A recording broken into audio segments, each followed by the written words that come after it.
नमस्कार दोस्तों, चाइना के कहने पे नेपाल फिर से फड़फड़ाने लगा है और भारत के साथ इसने फिर से नया सीमा विवाद चालू कर दिया है। ये विवाद तब चालू होता है जब नेपाल में 100 रुपए का नोट जारी किया जाता है। उस 100 रुपए के नोट के पीछे नेपाल का मानचित्र दर्शाया जाता है। उस मानचित्र के अंदर भारत के 3 क्षेत्र को दर्शाया जाता है, जो उत्तराखंड स्थित कालापानी, लिपू लेक और लिम्पियाधुरा है।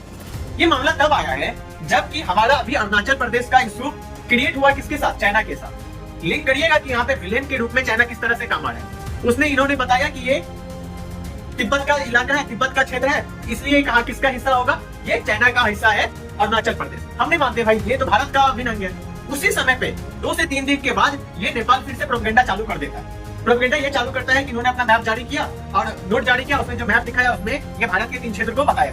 अब इसका इतिहास बताते हैं कि ये विवाद क्या है। ये विवाद में आपको हम 200 साल पहले लेके जाना चाहते हैं। जब भारत में ब्रिटेन का औपनिवेशिक थी तो उस समय उसने चाइना नेपाल के साथ भी युद्ध हुआ था उसका। उस समय एक संधि होता है नेपाल के साथ। 1816 में एक संधि होती है, सुगेली संधि के नाम से जाना जाता है। उस संधि में यह तय होता है, एक सीमा तय होती है। सीमा यह तय होती है कि काली नदी जो है इसके क्षेत्र के इस तरफ नेपाल रहेंगे, इस तरफ भारत रहेगा। अब प्रॉब्लम यहाँ पे क्रिएट हो जाता है कि ये जो काली नदी का है उसका उद्गम क्षेत्र सही से स्पष्ट नहीं किया गया उस संधि के अंदर कि कहाँ से ये जो काली नदी है इसका उद्गम है। भारत का मानना है कि लिपू लेक से इसका उद्गम होता है काली नदी का। वहीं नेपाल बोलता है कि इसका जो उद्गम है ये लिम्पियाधुरा से होता है, तो लिम्पियाधुरा तक भारत और नेपाल का हिस्सा है। जबकि भारत बोलता है कि नहीं, इसका लिपू लेक में ही इसका उद्गम माना जाता है काली नदी का। कि 200 साल से मामला उठा नहीं था। मामला कब उठा? जब हम चाइना के साथ 2019 में पेंगलम वैली में हमारे साथ कंफ्लिक्ट हुआ और सीमा विवाद बहुत ज्यादा छिड़ गया।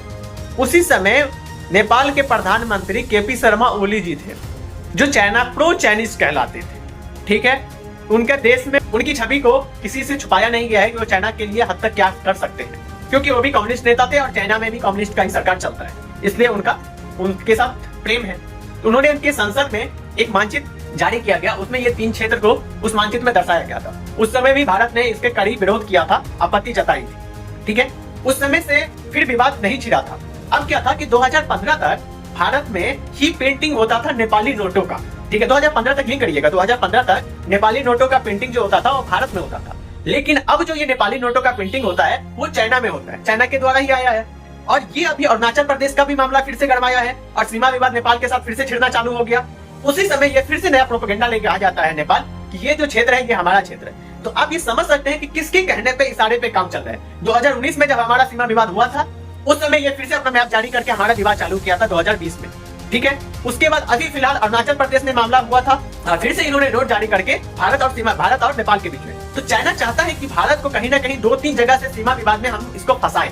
एक नेपाल के थ्रू उसने फंसाने का कोशिश कर रहा है, एक अपना वो अरुणाचल प्रदेश का देख रहा है तो वहाँ पे बेंगलुरु वैली के आसपास हो रहा है। तो ये जो है ना, ये इसका जो पीछे का मास्टरमाइंड है वो कोई और नहीं, ये नेपाल नहीं है। इसके पीछे का पूरा मास्टर गेम है वो चाइना का है। चाइना इसके पीछे पूरा अपना गेम खेल रहा है, अपना साजिश कर रहा है। भारत इसका प्रतिक्रिया पूरा रूप से दे दिया है कि भैया ये जो मैप है, ये जो आप क्षेत्र जता रहे हो, ये कतई सही नहीं है, ये भारत का अभिन्न अंग है, भारत का संप्रभुता क्षेत्र है, इसमें आपका कोई हिस्सा नहीं है। तो 2016 में जो हमारा संधि हुआ था उस समय जो काली नदी वाला जो चीजें था, तो उस समय ही वो जो विवाद है उसी चीज को लेके ये आगे जारी कर रहा है ये नेपाल। लेकिन नेपाल को ये चीजें समझने की जरूरत है। यदि आपका टाइमिंग यदि गलत होता है ना ये विवाद को लाने का, तो कहीं ना कहीं आपको पूरा विश्व के सामने आपका चेहरा सामने आ जाएगा कि आप किसके कहने पे आगे आते हो। नेपाल अपने देश में आंतरिक कलह से बाहर नहीं आया है। अपने देश में उसकी डेवलपमेंट क्या होती है, सरकार तख्ता पलट हो जाती है, क्या चीजें होती है उनको अपना अंदर नहीं है और चले हैं ये दूसरे देश के जमीन को हड़पने के लिए। इसके ऊपर आपका क्या विचार है आप कमेंट बॉक्स में जरूर बताएं।